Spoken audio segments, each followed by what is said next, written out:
Harvard University has introduced its 2023-2024 supplemental essay prompts, and in total, you have 1,000 additional words with which to work in order to respond to these 5 new prompts.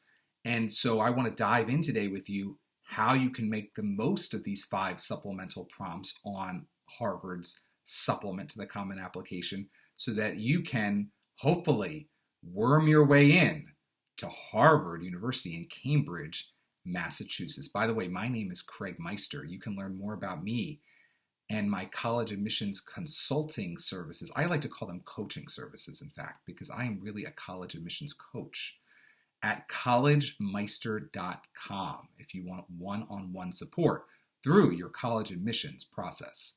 And also, if you like this video, give it a thumbs up and also subscribe to my channel and tell your family and friends about it.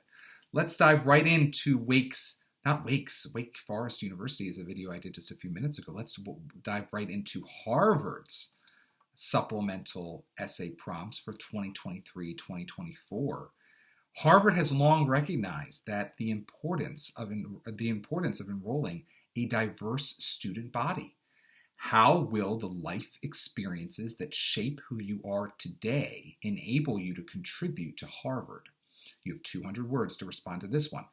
By the way, I put together a how to get into Harvard video last year. That video is still very much in play, and I will link to it below this video so that you can watch that full unabridged video about how to get into Harvard. But of course, supplemental essay prompts are updated many times on a yearly basis, and so now we are discussing again the prompts for the 2023-2024 admission cycle for those students who want to apply and get into Harvard's class of 2028. But in response to this first prompt, I would say that you need to pick one and one only part of who you are that you want to elaborate on and that you feel like you can make the argument is a part of you that will be brought with you to Harvard and be expressed by you in such a way as to enrich the lives of the Harvard students and faculty members in your midst for 4 years. So this is, a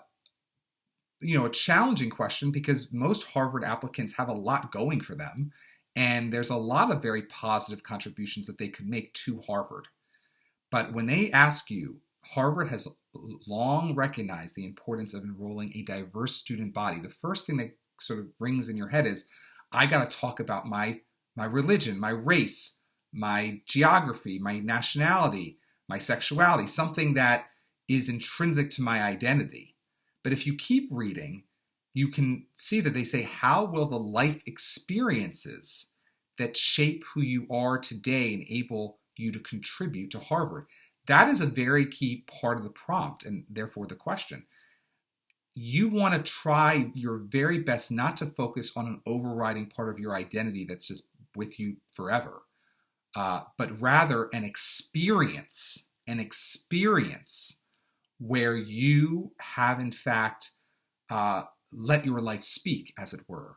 That's a Quaker saying. But what I mean by that is you can actually point to a specific experience that has been fundamental to shaping who you are, and you're going to carry with you and harness something from that experience to enrich the lives of and contribute to the life of Harvard University. So don't fixate on race, sexuality, writ large, meaning like, I've always been Hispanic, or I've always been fat, or I've always been Puerto Rican, or I've always been French. Instead, you want to focus on an experience that you have had, and ideally an episodic experience, meaning one that had a clearly defined beginning, middle, and end, that was so impactful to you that it informs who you are to this day and will inform who you are in the future. So for instance, you could theoretically have had an episode where you've researched your family history and you became aware of the fact that, you have ancestors who were slaves.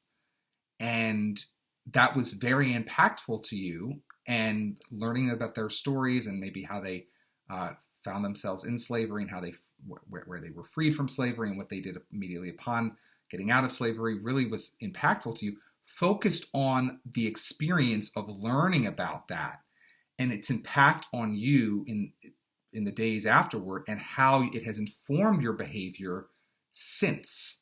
So it's not because of your background, it's because of learning about your background and its impact on you. So it's a really clear distinction, and it's a fine wire to walk, but you can do it. And you need to respond in such a way where you have a one-sentence introduction where you introduce basically the experience you're going to focus on in a thesis statement. Then in the body, for several sentences, you're going to show the impact of that experience and how you have lived your life since that experience in such a way as to contribute to the lives of those around you, and therefore will continue to contribute to the lives of the individuals with whom you interact at Harvard. And you only have 200 words, so conclusions should say something new, your one-sentence conclusion. You can do this, though, because you're applying to Harvard, so you're pretty talented, right? But you need to sort of cram all that into your response to prompt number 1. In terms of how I would specifically say it would contribute, I mean, just sort of having that attitude or that perspective will make you more respectful of other people, because you don't necessarily know what trauma they or their families have gone through, or will make you more likely to take advantage of every opportunity available to you, because you know that people from your lineage, your family, have not always had opportunity, so you jump at every opportunity given to you or thrown at you or within your midst. So again, there's ways to very specifically connect it. And again, that should be part of the second half of your body and into the conclusion of your first response to prompt number 1 of the 5 prompts on the supplement to Harvard's Common Application. Prompt number 2 is as follows: briefly describe an intellectual experience that was important to you. This looks like a prompt seeking a response that is all in the past, meaning you had some intellectual experience, you want to write about it, and you share in a nice little bow by the end why it was important to you. But I challenge you, since you're applying to Harvard, to also leave at least a few sentences in the end of your response to show how it was so important to you, how, similar to prompt number 1, you will take the lessons learned specifically and apply them to your life, to your experience, to your time at Harvard University for 4 years. All right, so you still want to structure it in a traditional way, a one-sentence intro/thesis where you introduce the intellectual experience that was important to you. Then the several sentence body is where you're going to show the actual intellectual experience in greater detail and leave room to start reflecting by the end of the body, again, on the importance of that experience to you in changing your trajectory, your value system, your character in some way, shape, or form. And then again, if you're talented, you're also going to then segue into showing how that intellectual experience inspires you to engage in at least one specific endeavor once you already are at Harvard. You literally name that experience. This is why I want to join this Harvard club, or this is why I want to take this Harvard class, or this is why I want to talk with or take work with this Harvard professor. So again, that's hard to do and ram that all into 200 words, but you can do it because you're applying to Harvard. You're a smart guy or girl, and you know how to write well, right? And if you don't, go to collegemeister.com. I can help you get to that level of communication so that every word in your response serves a purpose and there are no wasted words. We cut all the fat, we take you down to all muscle in your response. All right, so prompt number 3, briefly describe any of your extracurricular activities, employment experience, travel, or family responsibilities that have shaped who you are. Here's another prompt very similar to prompt number 2. You're going to focus in on 1. Don't do multiple. You only have 200 words after all. 1, employment experience, travel experience, family responsibility, or extracurricular activity writ large that has shaped you. You'll describe not it overall, because hopefully you've already done that elsewhere in the additional information section, let's say the Common App, where you can elaborate on your extracurricular activities in addition to the activity section of the Common App, where you can obviously give a skeletal outline of your extracurricular activities. So you're not just going to give the brass tacks of what your responsibilities were for your family or in that activity or at that job, but you're really instead going to focus on what you got out of that experience, maybe why you got into it, why you got it, then what you got out of it, what you've learned from it, and ultimately how that's going to inform your behavior and shape your priorities or your behavior as a student at not again at Wake Forest. I did a Wake Forest video earlier. Stop saying Wake Forest. At Harvard. So much so that you are going to, by the end of this essay, like I said, similar to prompt number 2, you're going to show yourself engaging in a similar, maybe extracurricular activity at Harvard and actually specifically name it. Or, if you've taken care of young kids in your family, maybe 5 younger siblings, you say you love it so much, you're going to actually seek out a shelter or an opportunity to volunteer with young kids while a student in Cambridge, so that you can continue to work with young kids because they keep you on your toes or something. And you maybe name a specific shelter or a specific extracurricular that already allows Harvard students to do that. You got to connect the dots for them. So again, while this is majority backward looking in terms of your response, you're going to focus on one of these activities or experiences that you've had. You're going to make space for showing how that will play out, how that experience has been so impactful that you're going to allow it to inform your behavior in one way, shape, or form while a student and as a person living in Boston over the next 4 years as a student at Harvard. Prompt number 4, how do you hope to use your Harvard education in the future? You again have 200 words. This is the one that's most tailor-made to basically being a why Harvard essay. They don't ask you a why Harvard essay question, but this is basically a why Harvard in disguise, because you have the opportunity to make the case that something or multiple things about going to Harvard in particular will be really valuable for you upon graduating from Harvard. Get specific, get in the weeds. Don't provide a response that you could write to Yale or to Princeton or to Stanford or to Dartmouth or to Brown. You get my point. You need to be able to point to specifics from your Harvard education that you envision will be simply unparalleled in helping you achieve what you want to achieve after Harvard.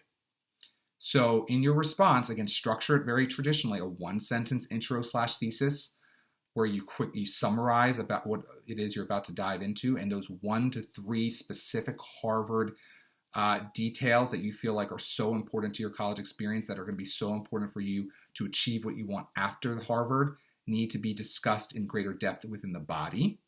And then the conclusion needs to say something new. Do not just restate that thesis. Do not just restate the introduction in new words. Say something new in that conclusion to Harvard that will make them want you even more. And like I always say, make you come off smelling like roses. But again, look at this very much like a why Harvard essay, but make sure you don't just say, or write it in such a way where it's a love letter to Harvard and you say all the things you like about Harvard. Keep it focused on quality over quantity, depth over breadth, and most importantly, you must connect the dots between not just saying I'm really attracted to you because of these 2 or 3 things, but then you also have to take the extra step in your response to say, because it's going to help me achieve X, Y, or Z, or X, Y, and Z in the future, which is my goal, right? So you got to do that part. So don't just completely treat it like a why Harvard in the sense that you can just simply say all the things you love about Harvard. You got to then explain why this is so fundamental to you ultimately getting to where you want to get to in your life after Harvard. And then finally, there is a final prompt. Prompt number 5. Top 3 things your roommates might like to know about you. Again, you write it as an essay. You have 200 words, but you would basically list those 3 top things in your intro/thesis sentence. Then in your body sentences, which is maybe like a paragraph in length, basically, you're going to detail those 3 things in greater specifics. And then in the conclusion, you're going to say something new. You're not just going to say, thus, these are the 3 things that I would like my roommates to know about me. You already said that in the intro. So you need to say something new. Don't repeat yourself at any point in this essay. Say something new, maybe, and I also look forward to meeting my roommate, or I can't wait to learn 3 things about my roommate the first week, or when I get assigned him or her. Whatever, say something new that also makes you look more attractive as an overall person, as an overall applicant. So, my friends, that is what I would say today in terms of my tips related to Harvard University's 5 prompts on their supplement to the Common Application for the 2023-2024 admissions cycle. Again, if you like this video, please give it a thumbs up, and please also subscribe to my channel and tell your family and friends about it. I also, as I mentioned previously, put together a how to get into Harvard University video last admission cycle, so I would encourage you to watch that full video, which is linked below this video. And also linked below this video are some other important links. But until next time, my name is Craig Meister, the College Meister.